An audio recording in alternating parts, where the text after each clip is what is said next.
Hello there my RPG lovers and welcome to another video. Torchlight Infinite is an upcoming free-to-play action RPG coming out on PC, Android and iOS devices. It's the latest entry into the classic ARPG Torchlight series, focusing on dungeon exploring experience. XD, the developer and the publisher of the game, is the sponsor of this video. I'm going to show you how the gameplay systems work and my leveling process with the Berserker. I played the closed beta in the past couple of days and I got to level 50. I'm mostly going to talk about the Berserker class, but I'm also going to show you some gameplay from all available classes later in the video. The closed beta is only available on Android and iOS, but like I said, the full game is going to be on PC as well, and that's definitely how I'm going to play it when it comes out. You can sign up for this closed beta on their official website, by the way. I'll leave the link in the description. Anyway, let's start hack and slashing.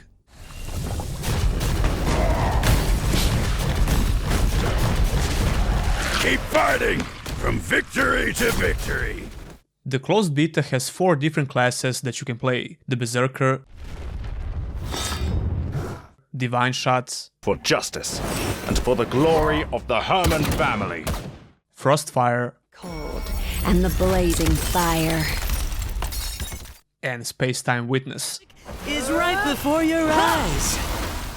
Like I said, I played with a Berserker for quite a while, so let's talk about that first.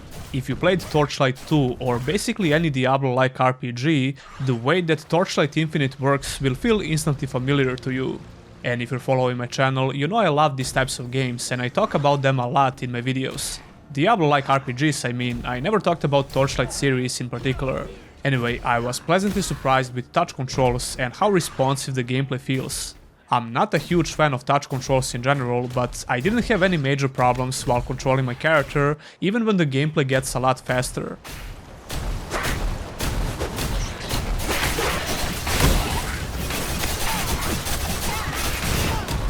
The Berserker is your typical melee type class, but you will have a lot of options for customizing your build in the game. So much that I got overwhelmed a bit with all the gameplay systems at one point. But after playing it for a couple of more hours, I think I got a good grasp of how everything works.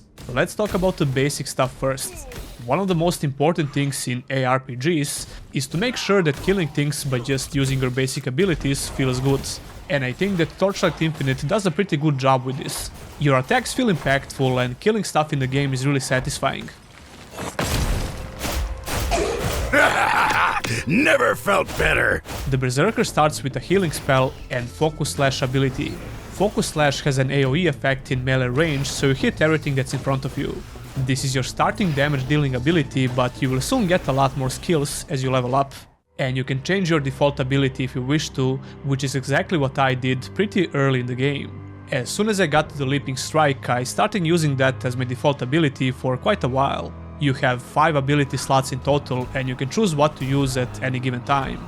However, the ability level increases only when you use them in combat. It seems like it's not so hard to level them up though, especially when you reach a higher level. Never felt better! That would be the basic stuff, but this is where things get more interesting because you have the option to put modifiers on abilities. As you level up, you will unlock more modifiers which can alter the effect of your ability. It works really similar to Path of Exile's support gem system, if you're familiar with that game. Currently, I'm using Hammer of Ash as my default damage dealing ability, and I have 3 different support skills. Some of these support skills are pretty straightforward. They increase the damage of the skill and its radius, while others have the chance to proc different effects.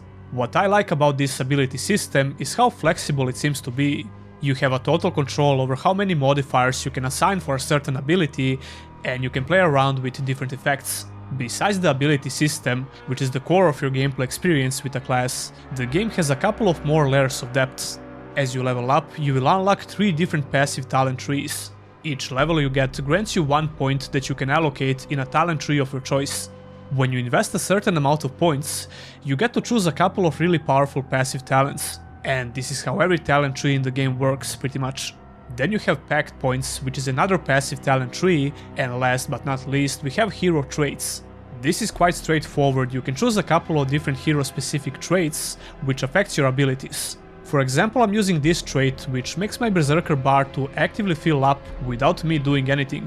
Oh yeah, I didn't mention the Berserker mode, which drastically increases your speed and damage. It fills up as you start doing damage, but like I said, this specific hero trait allows it to actively regenerate. Or you can choose a trait to automatically enter the Berserker mode whenever it's available, but I found that pretty off-putting. However, in some situations I forget to press the Berserker mode when it's available, so that trait could be a good choice as well. I'm still experimenting with my build, and I obviously don't know how everything works in depth. These are just my initial impressions of the class. Like I said before, all of this can be a bit overwhelming in the beginning, but it's not too complicated once you get more invested in the game. Long story short, it seems like the game offers you a lot of ways to build your character, which is one of the most important things in these games. And you know what else is important? Well, the loot, of course. You can probably already guess how it works if you played any Diablo-like RPG. The quality of individual gear pieces is determined by its color. There is white quality, blue, pink and orange. Legendary items seem to be quite rare, as they should be. I managed to find just a couple of these items so far. Before I found this legendary shield, I played with two-handed weapons.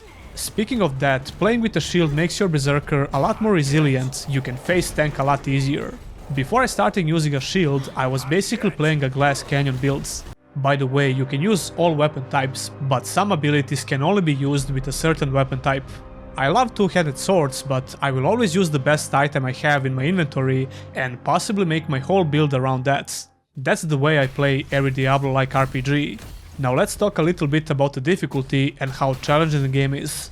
Like I said before, my build early in the game was like a glass canyon build. I was leaping all over the place in order to build my rage to 100%, and then I started using my main damage dealing ability, rinse and repeat. But if I try to face tank everything, I would start taking quite a bit of damage. You have to kite the mobs a lot more than with the shields, and it depends on how much survival ability you have. Everything becomes a lot easier with a shield, but at the expense of your damage. You can also dual wield two one-handed weapons if you're curious about that playstyle. So the game is not a pushover, you can't just face roll everything like it's nothing. I had to watch closely for that cooldown on my heal ability. The big difficulty spikes are obviously the bosses. They're not a huge difficulty spike, but you definitely need to pay attention to what they're doing. But even when you die and come back, the boss health won't regenerate completely, you just get to continue the fight basically. It seems like elemental resistances are really important, because I was one-shotted more than a couple of times in a couple of boss fights. You have this useful thing which the game tells you when you die, so you know exactly what killed you. In most cases, that was the element for which I had the lowest resistance. It's still early for me to tell, but I think the resistances will be really important on the max level. This kinda reminds me of Grim Dawn resistances. In that game, you just had to pay attention to those stats on higher difficulties, otherwise you would easily get one-shotted from those elements. Speaking of max level, that will be 88 in Torchlight Infinite. Maybe the developers are fans of Kill Bill and Crazy 88, because other than that, I don't see a lot of reasons to have this number as the max level. Anyway, I had one pre-made character on this account that was level 88. Spacetime Witness seemed like a cool class, but honestly it's not for me. However, here are a couple of clips with his abilities, as well as some gameplay with other classes that we didn't mention so far.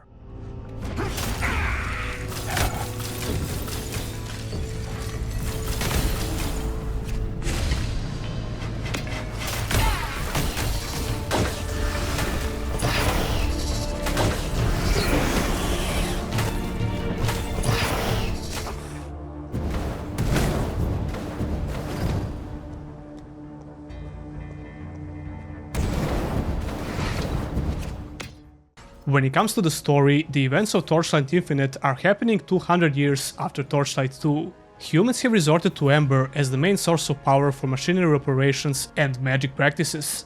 But this element started corrupting the land and all its life form. There are a lot of cutscenes in the game and not a huge amount of dialogue, I guess. I honestly didn't pay a lot of attention to the story, so I can't really talk in depth about it. When it comes to the business model of the game, it's free to play, but it doesn't have any pay to win mechanics.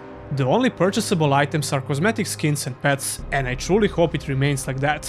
By the way, the performance on my phone is really good when I'm not recording a video at the same time, so that's the reason why I see some frame drops in the video. The games in Torchlight series always had a distinctive cartoony art style, and Infinite is no different. The presentation is top notch as well. Although I hope the PC version allows you to zoom out further than this version of the game. I forgot to mention the endgame activities, which is really important for the longevity of every Diablo-like RPG. I can't really talk in depth about it because I played my Berserker a lot, but I could see how it works with my pre-made character. You can open a portal and choose a map along with a different time arc, which alters the monsters on the map. I still have to play around with this feature, but it seems like the game gives you a strong reason to stick around at the max level. And that will be it for this video. I will continue leveling up my Berserker, but when the game comes out, I will try it out on my PC as well. If you want to get into this closed beta, you can sign up on their official website. I'll leave the link in the description. If you liked the video, don't forget to press the thumbs up button. Tell me your thoughts about Torchlight Infinite in the comments below. Don't forget to subscribe for more RPG content. If you want to support the channel in the long run, consider becoming a Patreon or a YouTube member. You can get your name on the end credits, as well as some other perks like early access to videos, Discord roles, my plans for future content, etc, etc. That will be all, and I'll see you in the next one.